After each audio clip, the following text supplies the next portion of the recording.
クレタは工場 S ランクの撃破キャラです。ブレイクを取りやすいが攻撃力はいまいち、出ずっぱりで戦うより裏運用の方が強い。一般的にはこのような評価を受けています。しかしクレタは強みを理解して使うことで高いブレイクとダメージの両立が可能です。今日は彼女に与えられた新たな力、表運用強行型クレタについて解説しつつ、なぜ彼女は強大な力を手にしフォローをさまようキラーとなり果ててしまったのか、悲痛な彼女の過去を紐解いていきたいと思います。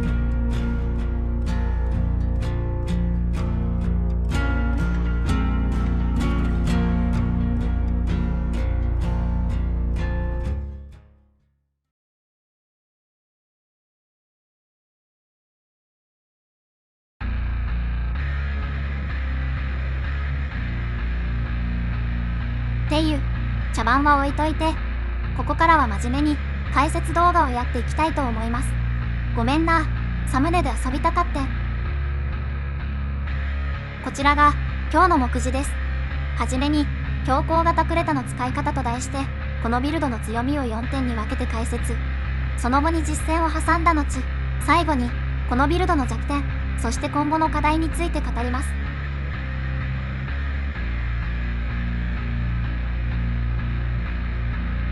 あまり印象のない人が多いと思いますが、クレタは回避反撃の性能が最強クラスという大きな強みを持っています。画像はバージョン 1.2 時点で実装済みの全キャラクターの回避反撃のダメージ倍率ランキングです。公平を期すため発動に特殊条件のない普通の回避反撃のみで計測しています。クレタのダメージ倍率は 688%、 猫股に次いで第2位です。全体平均は 490% で、その差は約 1.4 倍。速さが売りの猫股やジェンなどに混じってクレタがこの位置にいられるのはキラーと化した彼女のなせる技でしょうか。続いてブレイク倍率。クレタのブレイク倍率は 434%、 全キャラ中トップです。全体平均は 302% で、その差は約 1.4 倍。クレタ本人の衝撃力の高さも相まって適当に回避反撃を繰り返すだけでも次々とエーテリアスを吊るすことができるでしょう。倍率は分かった、じゃあモーションはどうなんだという話ですが、これも優秀です。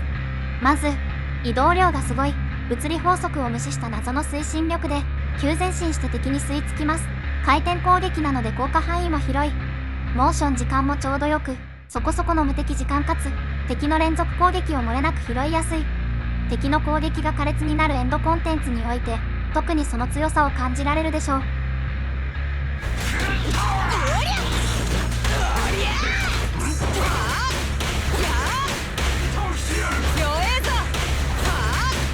かねえだろ。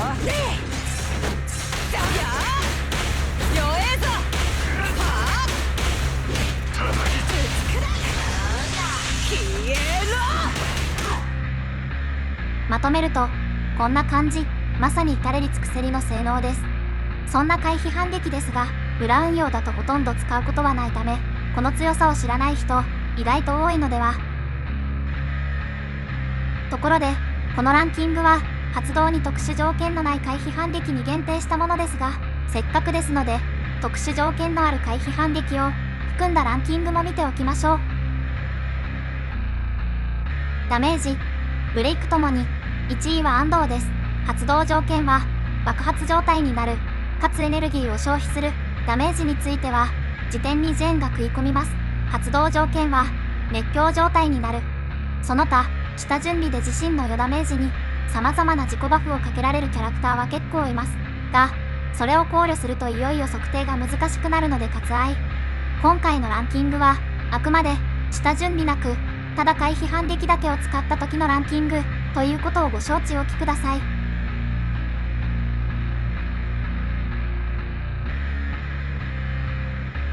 ヨーロショーオンはクレタ専用の自己バフです。効果を端的に説明すると、強化特殊スキル、支援突撃、連携スキル、集結スキルを使うと次に使う通常攻撃3から4段目が強化されるです。強化通常攻撃の性能はこんな感じ。特に4段目のダメージ倍率は 810.8% と通常攻撃としては破格の性能ですし、何より属性が炎に変化するのが良い。強化特殊スキル、回避反撃、強化通常攻撃が全て炎属性で統一されるため、ビルドやバフの工夫でダメージを伸ばしやすくなります。ブレイク倍率はほとんど変わらない。というか、むしろちょっと減ってるので、ブラウン用ブレイク狙いなら、この効果は無視で OK。よって、クレタで火力を出す場合、ヨーロ消音を効率的に消化するプレイングが有効です。画像のように、オンとオフを交互に行う感じです。とはいえ、意外にこれが難しい。クレタの通常攻撃は動きに癖があって、ヨーロ消音を吐きたい時に吐けないこともしばしば。敵をブレイクさせた時など、安全に動ける時だけ狙うプランでも良いでしょう。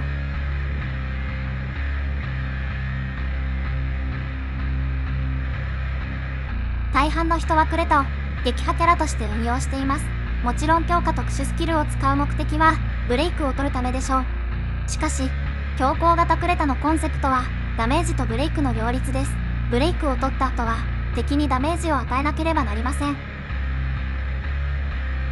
最も避けなければならないのは敵のブレイクを取った時にエネルギーが枯渇していることです。強化特殊スキルが使えなければヨーロ消音もない。敵が動かない以上、回避反撃もできない。結果、ゴミみたいな通常攻撃しかできなくなります。そうならないためにも、エネルギーは敵のブレイクを取ってから吐きましょう。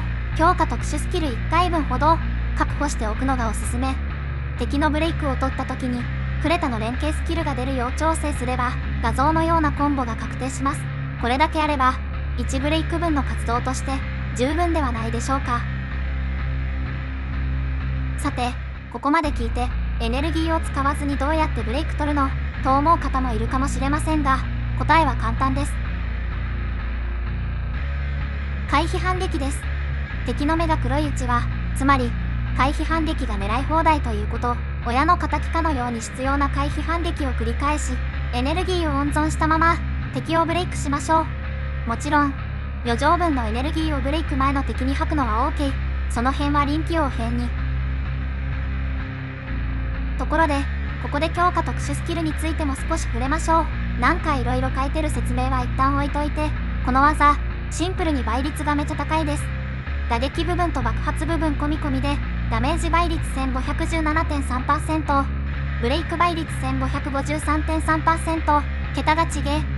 雑にパなして動き回る相手を黙らせるもよし、相手を弱らせてからぶち込んでメメントモリするもよし、強さの分かりやすい技となっています。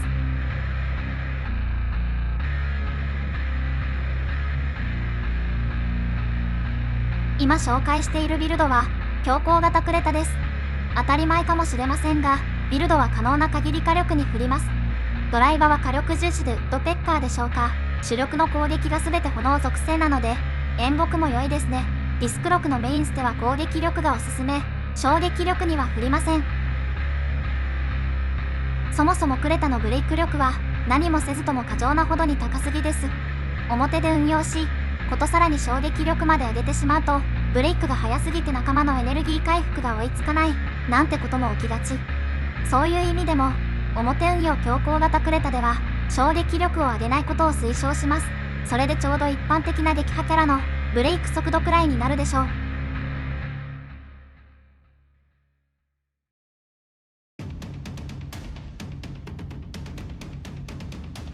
それでは、実際に強行型クレタを表運用で使い、エンドコンテンツにチャレンジしてみましょう。今回の相手は、バージョン 1.2、奇襲ノード05、後半戦、敵はゴリラと影もルスの2体編成、素材の味をお楽しみいただくため、パーティー編成はクレタソロです。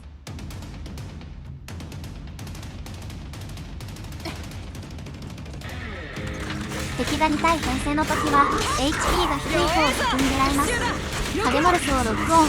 次にお前から目を離すのはお前が死ぬ時だ。ここからはひたすら回避反撃をこすります。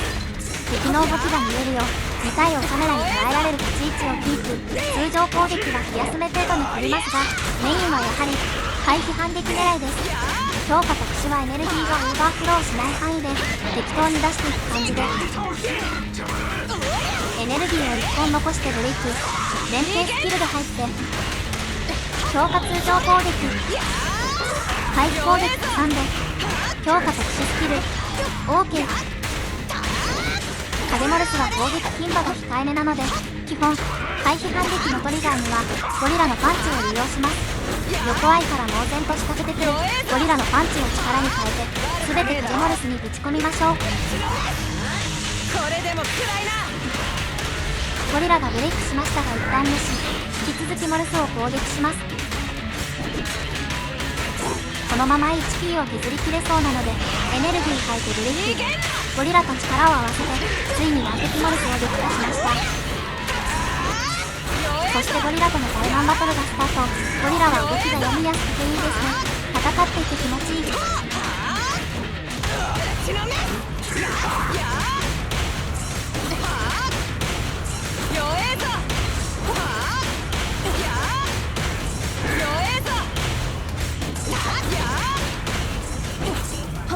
エネルギーを2本残してブレイク。連携スキルで入って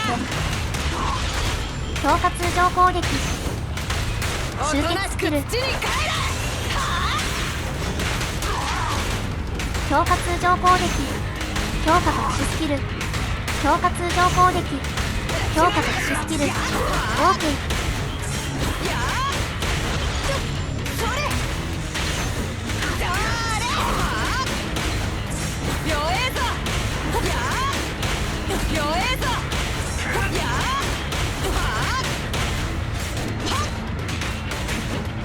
エネルギーを2本残してブレイク。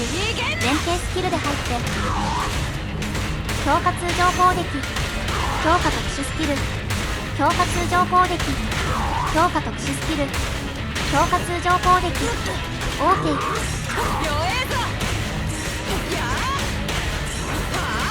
さてあとはこれの繰り返しなのでここからはちょっとした戦い方のコツについて話します。さっきのようなボス2回の混戦状態で回避反撃を連続で出すコツがあります。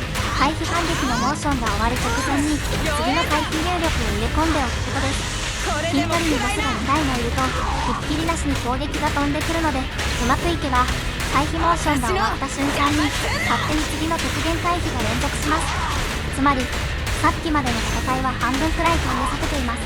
俺たちは雰囲気で全ゼロをやっている。まあ極限回避が成功しなくとも最速モーションキャンセルになるだけなのであんまり損はしないです。どうせ混戦中は敵の動きなんてちゃんと見れないのでこれはもう手にしてないと思います。ただ回避を2連続で出すとクールタイム入っちゃうのでボタン連打はダメ絶対。というわけでゴリラを撃破しました。弱点補正なしでクリアタイムは3分30秒ノーダメージでフィニッシュです。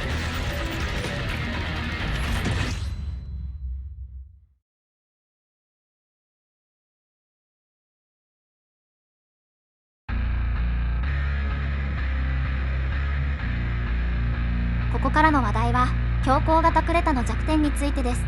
1点目は温動機で火力を上げにくいこと。画像はバージョン 1.2 時点でクレタの装備できる撃破用 S 級温動機の一覧ですが、ご覧の通りこのビルドで一番大切な火力の確保が難しいです。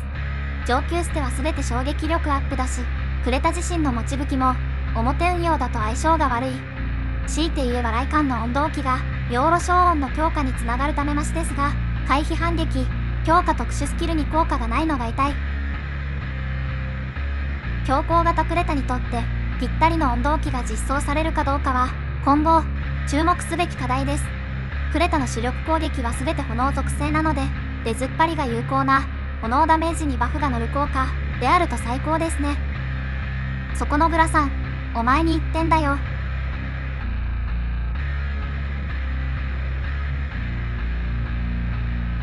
2点目はバフ、デバフが弱いこと。散々言われていることですが、クレタはサポート能力が低いです。一応チームの連携スキルのダメージに寄与する能力を持ちますが、他の撃破キャラに比べると効果はちょっといまいち。強行キャラによくあるよダメージの自己バフもないため、バチッとうまく操作できた時の上振れの火力の伸びみたいなのはあんまりないかも。一般的にはクレタはブレイク目的のみで扱い、サポートは他のキャラに任せるケースが多いでしょうか。つまりクレタを撃破枠としている。残りの2枠は強行とサポート、このような編成です。エンドコンテンツでダメチャレする場合、サポートが1枠しかないのは少々心もとないという見方もあるかもしれませんね。だったらいっそのこと、クレタ1枠にサポート2枠というのも面白いかもしれません。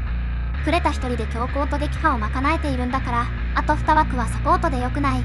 リオン2人がかりでクレタにバフをかけまくり、あとのことは全部クレタにやらせる。1人でブレイク取って1人でダメージ稼いで、ちょっと哀れな気もしますが、強行型クレタの強みは生きそうです。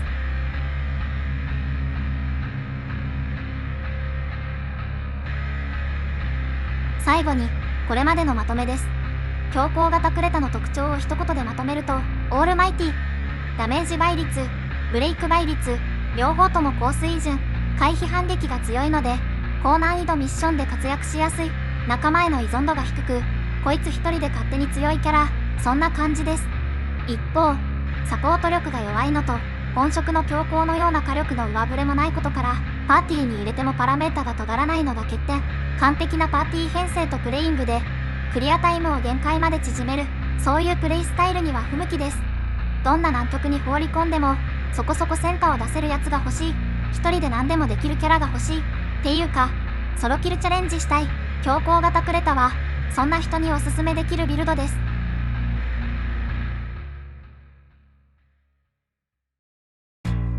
以上で強行型クレタの解説を終了します。皆さんいかがでしたでしょうか。最後に今回の動画を作った動機について少し話したいと思います。私が当時クレタを強行型に育てようと決めた時、育成の参考にするため他の人の講座動画を検索したんですよね。そしたらマジで一件もヒットしなくて、クレタは裏運用一択、ブレイク取ったらすぐ引っ込めという講座ばかりがヒットして、リファレンスが集まらず悲しい思いをしました。そして同じ悲劇を繰り返さないよう自分で動画を撮るに至ったというわけです。まあとサムネで遊びたかったし、この動画でクレタに少しでも興味を持ち、そして強行型クレタを試していただけたら私の悲しい気持ちも少しは報われます。それでは本日はこの辺で。